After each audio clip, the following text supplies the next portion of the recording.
Pred iftarom vrijeme nekako uspori. Sve je spremno. Sofra postavljena. Mirisi su tu, a srce osjetljivo. Glad je tu. Umor je tu. Tišina je tu. I baš u tim minutama ne pokazuješ koliko si gladan. Pokazuješ kakav si.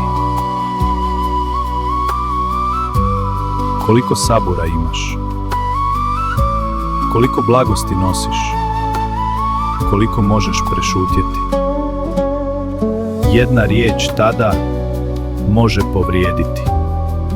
Jedan pogled može pokvariti mir.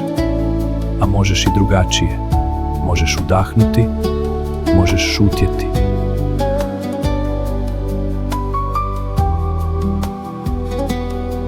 Možeš sačekati ezan smiren.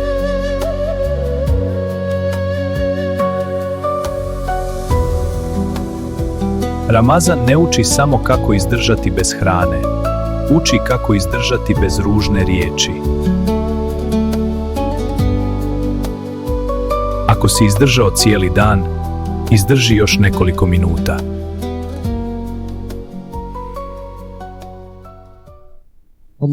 Neka prvi zalogaj bude zahvala.